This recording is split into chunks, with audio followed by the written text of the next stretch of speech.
Hi, this is our podcast, our darling little book club. I'm Jailene Diaz. I use any pronouns, and today I put it like cabinet liners in my little cabinet in the kitchen. I also swept and mopped the floor. I feel so fucking confident on like my day to day. Who are you? I'm Sonny Carpenter. I also use any pronouns. I want to cry at the thought of cabinet liners. That sounds so beautiful, and I can't wait to accomplish that. Um, They match my quilt in my bedroom and my color scheme. Tears. We're good. We're gonna keep it together today. My goodness, it's been a day. But I just literally, like 5 minutes before recording this, finished reading, so that way we could record this. Because I love playing last minute. Jaylene's just leaving me. But it's fine, because I can continue talking. That's a lie. I can't continue talking. I just blanked. I gotta get coasters. Oh, yeah, huh. Content warning for today's podcast. There is a cat in danger. The cat is fine, though, so I'm fine. But we good. Oh. Yeah, I believe page 31 there is, on the top paragraph, very graphic depictions of a dead cat. That one's not fine, but it's fictional. It was in a dream, so it's fine. The other ones are very, they're anamorphed as a cat, but she's fine. What did we read? Alright, let's go through my chapter by chapter description. That's a lie. I only describe the 5 chapters. So it starts with the kids recapping everything that happened last book. Tobias is still stuck as a bird. That did not change, unfortunately. Oh, before we go into this, at the beginning they listed 24 chapters, but there were only 23 on the PDF. Did you notice that? I didn't notice that, but I'm glad you noticed that. I'm so stressed. Did I not read a full chapter? So this might not be a full recap of the Animorphs. This is just going to be a chapter 1 through 23, apparently, of the second book called The Visitor. I'm annoyed. That's all I wanted to say about that. But yeah, they recap everything that's going on in the previous chapter. They think Melissa, who is one of Rachel's best friends, because that's the POV we're following, Rachel, they think Melissa is really suspect because she's, like, acting all weird and stuff. Not only that, Rachel's, like, made to talk to Melissa by her other friends, by the Animorphs, because they're like, hey, Melissa's Chapman's daughter, who's the assistant principal, who I literally just shortened his name to Ass Prince, because why not? I was like, I don't want to write this out every time, so in my notes, Ass Prince. Not to be confused with the Andalorian Prince, or Andalite Prince. Andalorian, my gods. But yes, Rachel goes to talk to Melissa Chapman, assistant vice principal, whatever the frick his name is, Chapman's daughter. Chapman's a controller, by the way. Figured that out last book.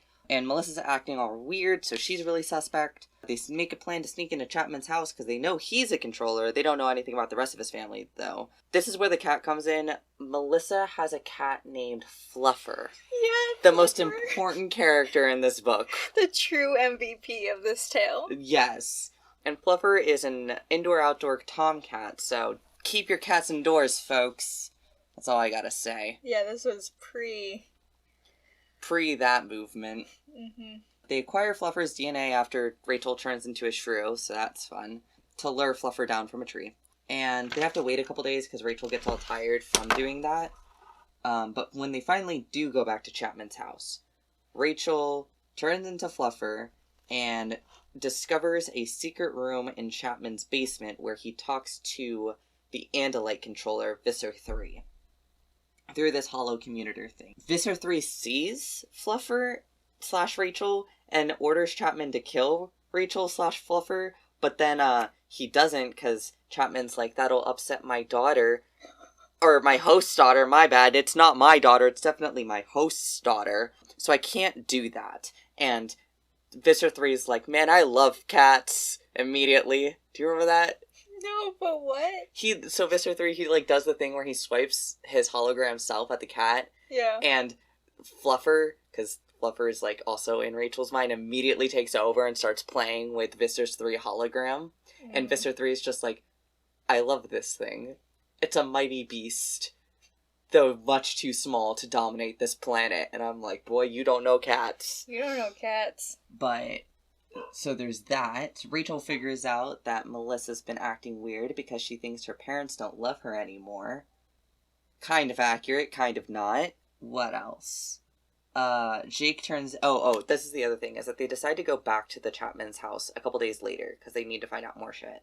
And this is where the plot actually kicks in. Chapter 16, out of 23. I mean, there was some plot. It was more, like, emotional plot. Right. Figure out who you're fighting for. Tobias is still stuck in bird form. You know, that stuff. Yeah. So, they go back to Chapman's house, and Rachel's, like, gonna go in alone.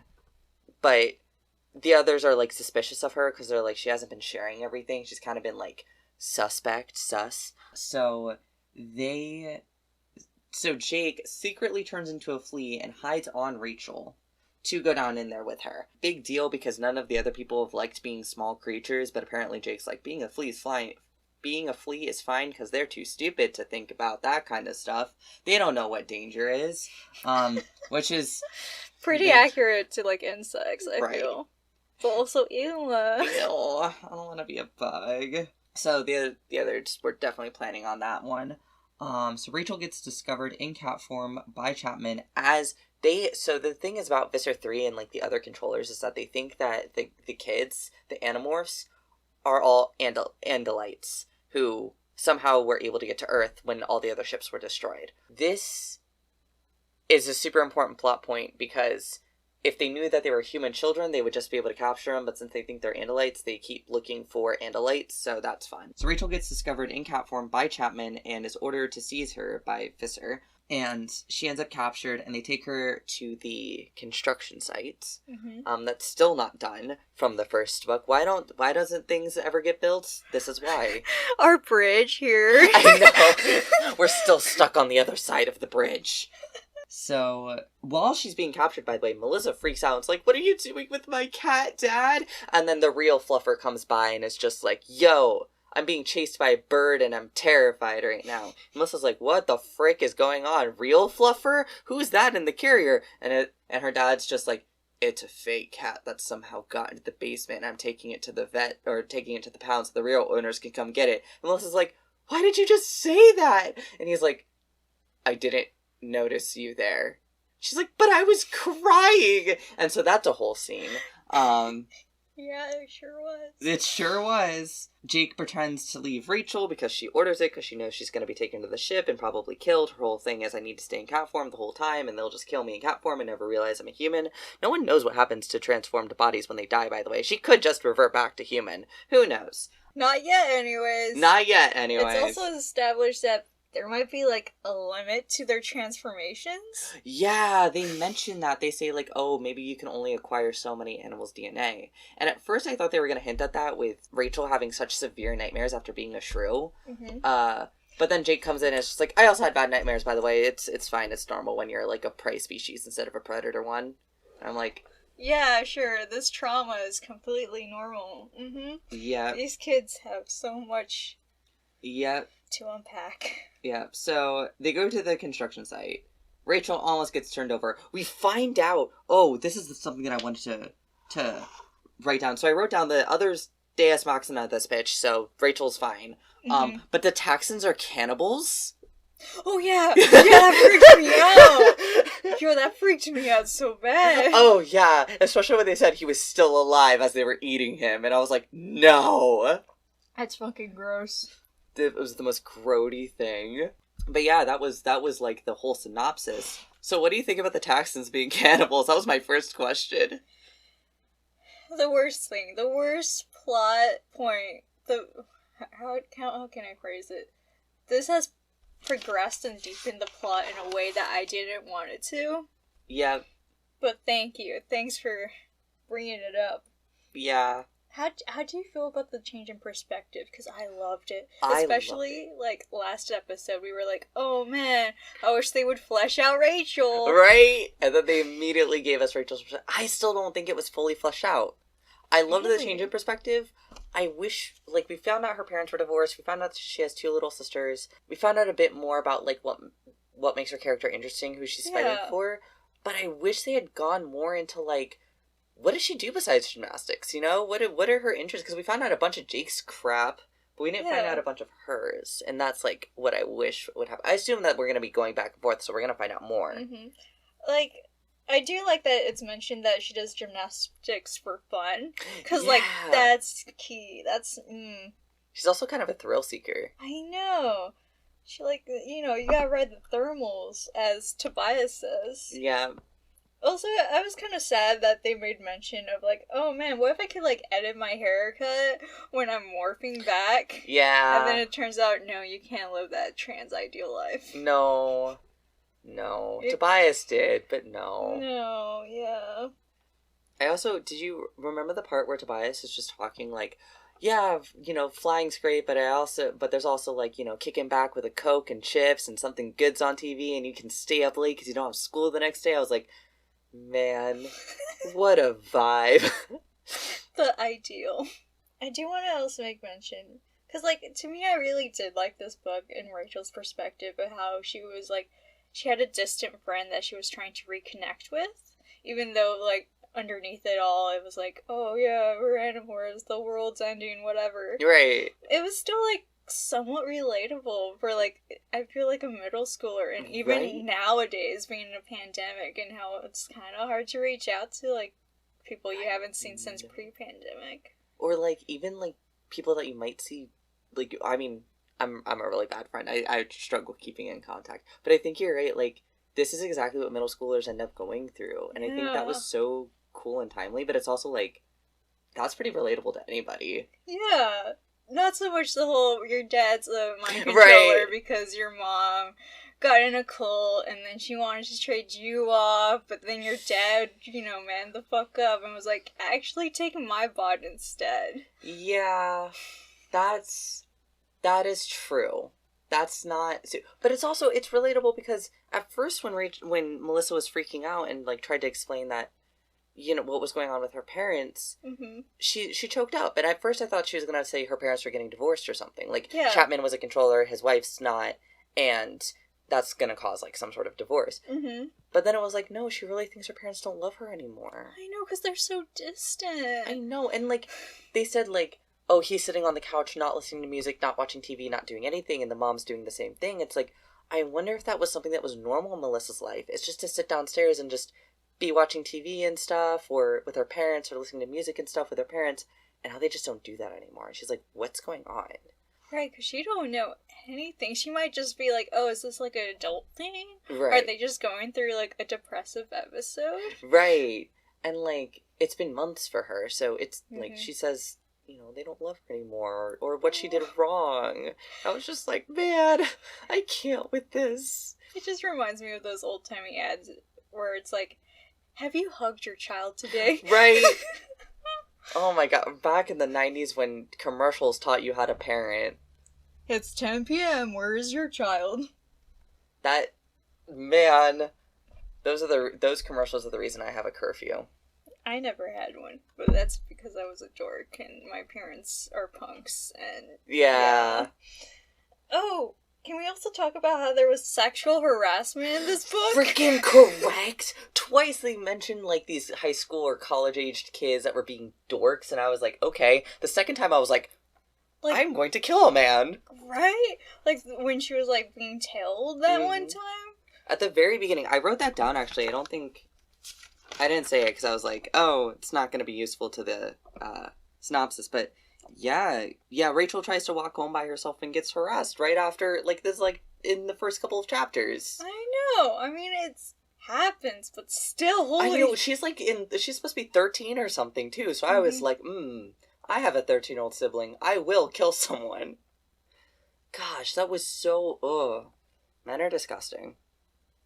I hated it. But I also love that they talk about it, too, because it was like, she realized she did something stupid and she was internalizing that, but at the same time, it was not her fault. Like, that was, like, the other thing that was established, is this guy was being a creep, not her. She didn't do, the only thing that she did wrong was walk somewhere by herself, which, to be fair, is not something that you should be doing in middle school, in my opinion. Yeah, children should probably have... at least with friends. With friends, you know, safety in numbers. Safety in numbers and all. And even if she was with just, like, Cassie or Melissa or something walking home, I think that would have been better because they would have been like, fuck off, you weirdo. But instead they were stuck. She was stuck by herself. And that's terrifying. That is terrifying. I also love what she did, though. Where she turned into a half elephant to scare him. Good for her. Yeah, honestly, heck yeah, scare him up. He deserves it. He deserves it. He deserves the nightmares. He's probably gonna go around and talk about the ghost that turned into a half elephant. Like, don't harass kids because they'll turn into weird beasts. Yeah, haunt your nightmares, you old man. But like, it made it worse too, because then Chapman pulls up and is like, yo, need a ride? And she's like, there is so many evils in this world, and I think that's the worst one, you know? Yeah. At least Melissa was there to make it a little more normal. My gosh. I wrote a note here that says, when you a cat and you just want to do homework. Because, like, that That was the thing that got me, is when she was in shrew form and Tobias is like, remember the human stuff, like homework in school, and she's like, oh yeah, homework in school. I should be doing geography and math right now. I know, and then they go into Melissa doing her math homework, and it's like square roots and stuff, and I was like, oh, war flashbacks. Hate this, thank you. That's, like, the most, like, even as an adult who, like, almost majored in math, that one terrifies me, doing math homework. Oh, and the last little note here about the book, about the story, is, like, she had a little locker note. She put a little locker note. I was wondering if there was, like, another that's why I'm, like, angry that there's not a chapter 24 in this one, is because I'm like, what if the next chapter was her kind of making up with Melissa at some point? Mm-hmm. Just a little bit. Because that's, like, the catharsis that I needed, is, like, their friendship at least being somewhat okay. You know, sometimes in life, our friendships are not okay, and we just have to deal and let that pass on. But no, though. Not in my escapism. Not in my escapism. But yeah, I also just loved every description of Rachel in cat form being like, I don't want to do anything. I am all confidence. Nothing can fuck with me. I'm perfect. Like, that energy only. That's what you want to bring into 2022. Yes. Like this predator's bigger and scarier than me, but this isn't me being scared. This is me telling them, you may scare me. You may make me run off or whatever, but I also want you to know I will fuck you up. You got nothing on these claws. And I was just like, yes, ma'am. You tell him. Made me want to get a cat again. Oh my gosh. I know. I felt like this book was going to be a hit for you in some capacity. I was trying not to cry the whole time. Oh, honey. That's why I was speed reading. It's good. I'm fine. I was also... The cat on the cover is not the same cat she turns into. I just want to comment on that. The cat she turns into is black or white with black spots. The cat on the cover is some orange tabby. Whatever. It's fine. It just bothers me immensely. Do you have any questions for me? I didn't have time to write questions for you other than the taxon one. Because that was funny. I'm eating a pickled egg from, where is this? Bebop Waffle Shop? Wonderful place. Highly recommend. Isn't it where all the queers hang out? Yeah. Nice. Love it. What did you think about the kids getting together to practice morphing? I thought that was really sweet, especially since they had leotards, and then they were like, what, we got, like, matching ones, like the X-Men. Marco being that way. God, I love that. He's so funny. That was the other... I wrote this long-ass note. What did you think... Okay. I know that you haven't read any of the Rick Riordan books. No, I have not. That's our next series after this one, I've decided. Oh, really? Yeah. I've read all of them, though. Yeah, well, it's fine. You can reread them, and I'll just be like, oh, yo, what the hell? Okay, alright. That or a series of unfortunate events, because I also did not read that one. I think that might be an easier one to get started before Rick Riordan. I just have to comment on Marco being this stereotype that I absolutely cannot stand, because Rick Riordan did it too, and I'm angry, because I projected onto, what's-his-face, Beast Boy when I was a kid, and coded him as Latino. Yes, as I am still, baby brain has not fallen out. Adult brain is not in yet. I am still allowed to use that phrase. Oh yeah, neither of us have fully formed prefrontal cortexes, right? I have no clue what it is. All I know is I still have my baby brain. Maybe I'll know when I have my adult brain. Yeah, that's what, 25? 24? Yes. 24, 25. Some people are saying 27. I don't know. Yeah. It's fine. It's fine. The thing I wanted to talk about was Marco doing this thing where I don't know what it is with like young adult and like middle-aged writer, or not middle-aged, middle school age like writing stuff, where they make this Latino lover stereotype that's also annoying, sexist, and the comic relief. Like none of those things, all of those things together all the time, it's grating on me just a lot. Because like they did it in Rick Royden, one of the characters, Leo, he's supposed to be Latino, and again, all of those things. And then Beast Boy, like, I don't know why I thought he was Latino coded growing up. Maybe it's because he fit that stereotype so well. But I see it a lot, and I see it in, like, adult TV, too. But it's just so explicit in kids' media that I'm like, why? And I'm curious if you have any insight that's different than, like, my insight. Because my insight's just frustration. Mine is racism. Yeah. Because as someone who had to grow up with this stereotype as being very much brown skin, right, curly hair, big nose, a lot of people projected that stereotype onto me.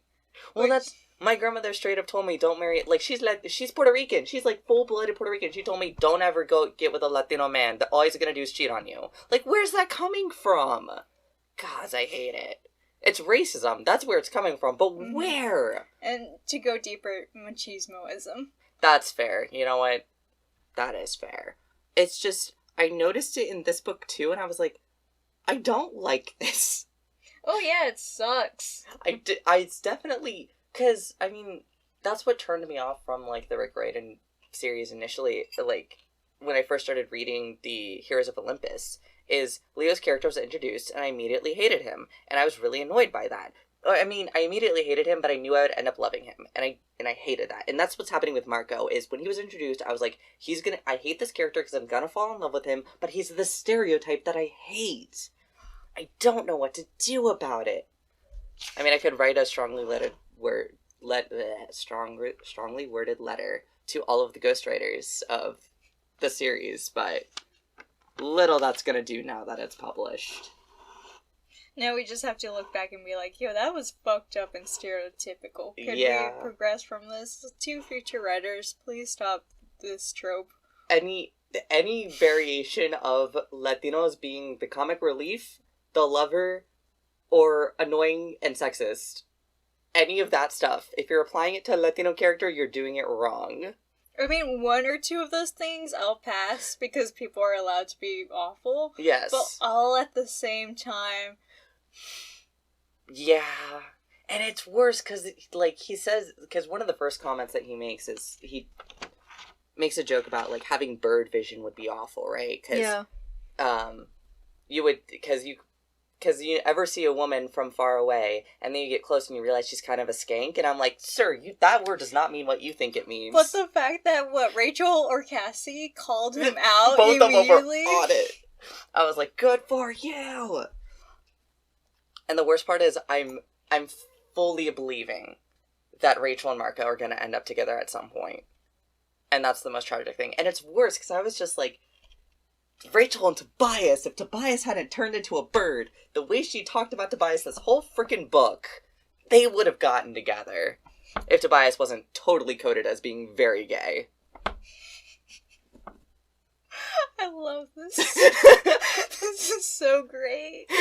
Just seeing you ship and also, like, break down your shipping. Listen, I was part of the worst fandom of all time, so I know the shipping charts get insane.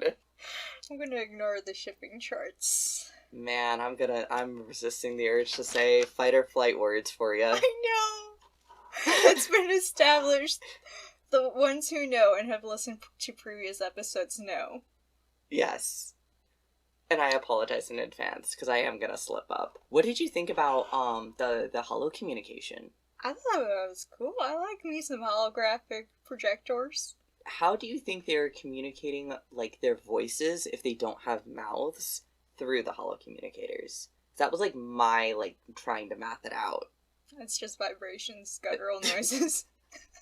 That's terrifying. Thank you for the answer.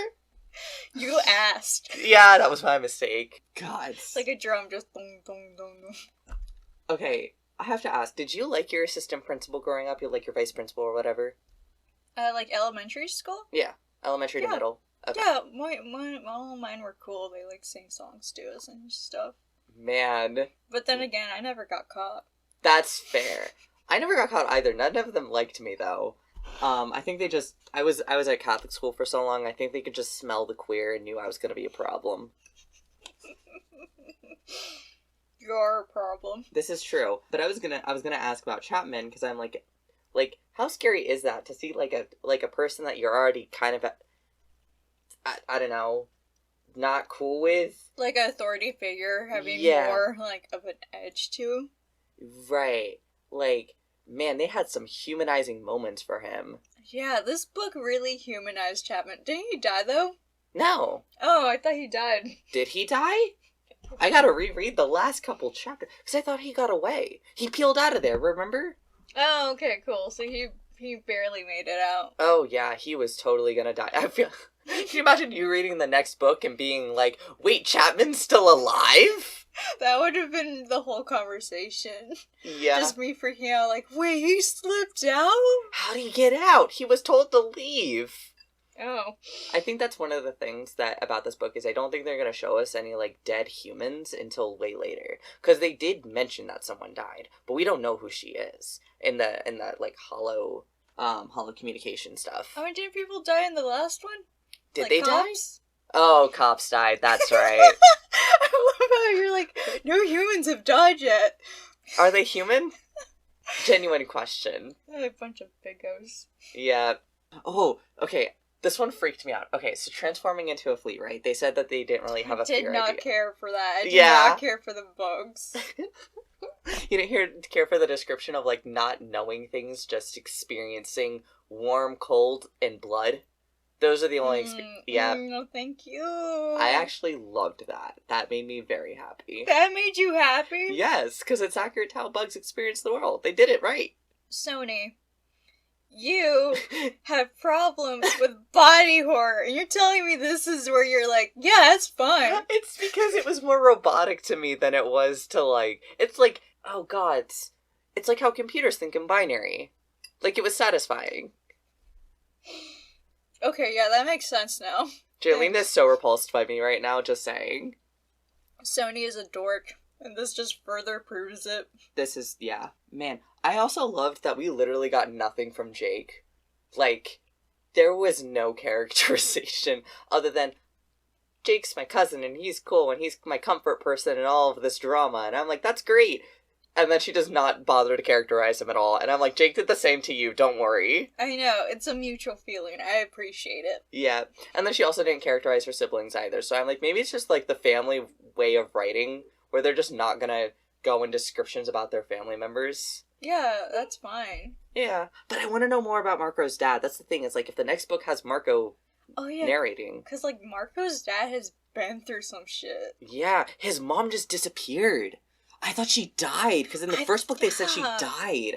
I guess that's just easier to say. That way people don't question why she would leave. Right. Why do you... Okay, so if Marco's mom is alive, what do you think is the theory? Like, what do you think is the purpose? What, like a controller situation? Yeah. Or either that, or, like, she just freaking dipped. Yeah, I mean, that's also, unfortunately, a realistic thing, too. I'm just curious, because it's like, she just disappeared one day. Like, there's... The way Jake said it, it was like she died, and didn't really mention it. Rachel said she disappeared, and that description's a lot more terrifying to me, because I'm like, she didn't go into the idea of, like, whether or not she packed a bag, or whether or not she just, like, you know, didn't come home one day, or what's going on. Like, that's a much scarier idea to me, and that's a much more tragic idea to me than the idea of her dying. Mm-hmm. And I think that's, like, where Marco has a lot of issues that... I guess if we cut a little deeper, like, imagine your mother, a person of color, just not showing up from work one day. Yeah. Yeah. Gods, if she's a controller, it's worse. It's just the human trafficking thing, huh? Mm-hmm. This book is, like, real, man. And that's the thing that's, like, cool, is that it was first published in 1998, right? Mm-hmm. These are, like, harsh books to read for, like, if this is your first exposure to all of this stuff, yikes. My gosh. And then, like, Cassie is either, I think she's either mixed or just black. I don't know, because Jake says she's black in, like, the very first introduction. I'm like, thank you for being blunt and not beating around the bush at all. Marco's race, however, and ethnicity totally walked around, like, 9 different times. He is brown. He is brownish skin with dark brown hair that's long. I also loved that. That was... I hate it because it contributes to the Latin lover stereotype, but it also explains, like, his dad's probably not taking him to a barber or anything. He's probably scared to cut his own hair. Which is valid, but granted, like, my brother has longer hair than me, so, yeah. like, I also am like, yeah, that's just most folks I grew up with. Yeah. I also love it, because it's, like, my girlfriend grew up in El Salvador, and she was just, like, every guy wanted to have their hair long, because she also went to a uniform school, so all the guys had to have it, like, cut above their ears and stuff, and she's like, teacher's kid, I got away with having it long, and it was the most gender euphoric experience ever, and I was like, yep. What is it with Latinos wanting their hair long? Yeah, it's the anti-colonization sentiment. Yeah, it is. Because, like, hair has no gender. Yes. In the root of it.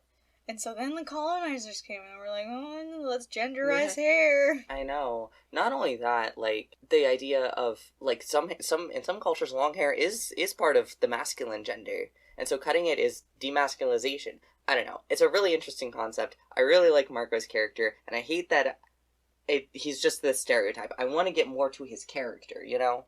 Shout out, next book, please. Please. Oh my god. I hope it's from, like, I want a book from Tobias's perspective. Or he just burb it up. I feel so bad, because, you know, like, Marco makes the joke, I don't think I can have a friend who eats rats or something. That's so rude. And then Tobias is right there, and everyone's like, Marco, shut the fuck up. And I was like, yep. Yep. Mm-hmm. Ouch. But then he makes a joke later, and it's all okay. Uh-huh. He doesn't even apologize. That's my favorite. He doesn't apologize, and I'm like, yeah, you can tell he's in middle school. Woof. Oh, I wrote down a new word that we learned. The Kendrona? My handwriting. This bitch can't read. Or write. It's because my hands started cramping, unfortunately. But we're fine. Because they started talking about the pools, and they're like, we need to destroy the pools. And I'm like, great, plot. And then they don't destroy the pools. Oh, that's right. They just brought it up and then didn't follow through with it. Yeah. Every one of these books feels like a third of a normal-sized book that I read. Or maybe less. Oh. Because they go so fast. I read this in like an hour and a half. See, I don't read them. I use the computer to have it read to me. Yeah. Because I struggle sometimes reading, especially in certain formats. So I'm like, okay, I'll just play it while I'm drawing art things, and then I have to pause a couple hundred times and be like, oh, yo, wait, hold up, what the hell did they just say? Yeah. It's called the Kendrona. Oh. The Kendrona sends out rays that are concentrated in the Yerk pools. If we destroy the Kendrona, we hurt them bad. And then they say, we don't know what a Kendrona is. It could be a lighter in the light's pocket. And I was like, yeah, huh? Yeah, I love that. I love that we have alien terms and we don't know because we ain't the aliens. Yep. I loved it because they also had to slow down and be like, whoa, what's a Kendrona? Mm-hmm. And I was like, yep, me too. I was a little lost. The description of the person dying, terrifying.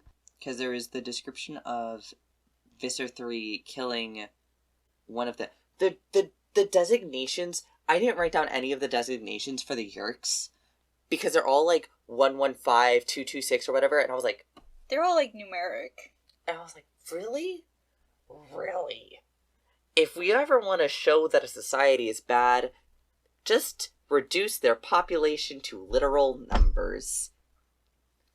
That was a choice that they made, and I'm glad for it because it means I don't have to write down more names, but I'm also sad because I can't remember any of the numbers. But yeah, it was, the description of that woman dying was terrifying because she's also describing it in cat form, and she's like, noises. Oh yeah, there were so many noise sound effects. My computer was having trouble trying to translate it. It was like ear ear. Pro tip, if you want to make your shit accessible, don't use dashes. Yeah, because it just kept reading the letters. Just use, yeah, that's the thing to say, is don't use dashes, just use the letters. Which is more awkward to read, but it's easier for e-readers. Listen, looking people can sound it out. It's not important, just get the hisses, though.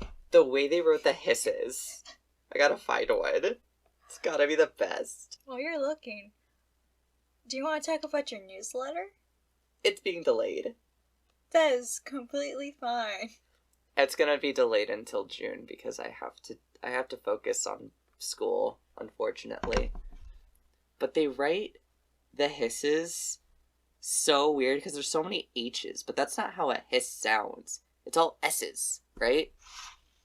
Yeah, but hearing it through the computer was really nice. I'll tell you that much. Yeah? Yeah. Do you want me to pull it up? Yes. Not right now, but okay. After. You guys can look it through the PDF and have the robot read it to you. But I will not be doing that in this podcast. That'll be audio hell. Mm-hmm. But yeah, do you have any more questions for me? Yeah, about the book or in general? In general. Okay, well, I know you read a lot because that's your lit major. What are 3 books that you will recommend or have read? That's one that I have to prepare for, jeez. Oh, gosh. 3 only? Okay. Hold on. I can reduce it to 1. No, it's good, it's good. I'm gonna be a basic bitch, first and foremost. Okay. And recommend House on the Cerulean Sea. That is a great feel-good book. It's very low stakes. Everyone ends up fine. This is the most important thing about the House on the Cerulean Sea. No one dies. It's fine. That was, like, my one thing. The next book I would recommend is Silver in the Wood. It's a duology, so there's a second one. I haven't read the second one yet. But the first one, I read it in, I think, an hour and a half, 2 hours. And then I crawled into bed and cried for about 2 hours. So you need to block out about 4 hours if you want to read this book. Just, if you're a fast reader, you might need less time. But that also leaves more crying time for you. Fantastic book.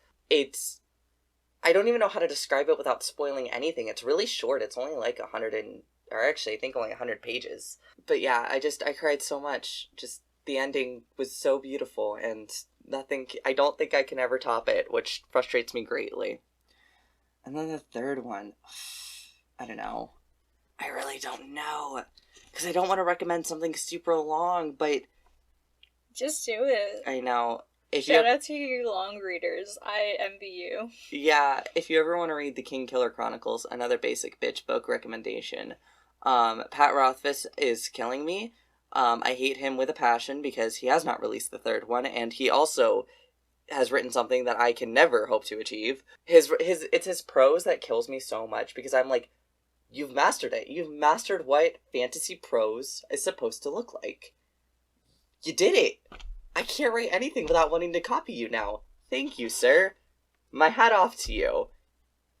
It's perfect. Also, if you ever read King Killer Chronicles, you might end up wanting to kill Pat Rothfuss about 3/4 of the way through the book when you realize there is no plot to the whole story. There's 2 of those books so far. There's supposed to be a third. We'll see if it ever gets released. He's been writing it for like 6 years now. Wow. I hate him so much. It's fine. Luna gave me these books, did not tell me that there was gonna be a third one, and then just... after I read the third one, I was like, so when's the third one coming out? It's gotta be sometime this year, right? Because it's been a while. And she's like, oh no, he's still writing it. And because he has it all written. That's the other thing. So, what 3 books would you recommend, since you put me through hell? Okay. Well, I just finished reading Moomin, Papa, and Sea, which is part of the Moomin Troll universe, and it's my least favorite of Really? the Moomin books. Yeah, because, like, Moomin Papa is such, like, a patriarchal... Ugh. anti-figure in this. Like, he's like, oh, don't worry, Moomin Mama. Like, you don't need to worry about taking care of everything, because I'm gonna take care of everything. And he's like, there's no adventure here. And so Moomin Mama's like, okay, well, let's go somewhere exciting. Let's go to an island. And he's like, oh, this island is so hard. Like, the fisherman doesn't want to talk to me, so I'll show him up and fish all these fishes. Men, why would you do that? And it just keeps getting worse and worse until eventually, like, Moomin Mama discovers that she has, like, this cool magical thing where she can paint, like, her garden from Moomin Valley and just go into the painting. And so she dips off and does that. Good for her. Yeah. Have a vacation. Have an outlet. Yes. Also, like, Moomin Troll is just being, like, a child with Moomin, Little Mai. He finds a little fort. He's like, oh, it's my secret little fort. Isn't this so great? Too bad there's so many ants. Little Mai, can you try to, like, get rid of some of these ants? And then she murders all the ants. Yeah. And he's like, I didn't mean like this. Yeah. I mean, you asked Little Mai to get rid of something for you. Yeah. What did you expect? Yeah. So, of course, he feels bad and puts a little sugar. Try to, like, bring him back. And it's like, honey. And then, like, we go back and we find, like, Little Mai's hiding spot. There's, like, little stick crosses all over the place. And she's like, no, all of these are ants.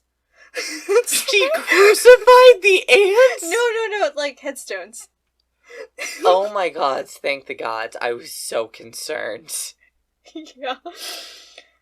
So, yeah, that was Moomin Papa and C, my least favorite of the Moomin series. It reminds me of the one Bernstein Bears books that has been, I think, since pulled from the shelves. What?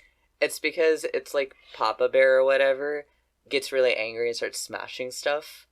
And then... Oh, domicide. Yeah, right? And then, later they're like, oh, it's fine, he was just angry and expressing his anger. And I'm like, no. No, this isn't healthy, y'all. No. This is not what we want to teach our children. It makes sense. It was written by a Mormon. Oh, okay. That was one of the ones Stephanie Myers wrote, I think. Something that really freaked... here's an info fact that I recently discovered is Imagine Dragons started off as a Mormon band. They were a Mormon band? Yeah, only as of 2019 did, like, the musician just recently say, like, I guess I'm not really a Mormon anymore.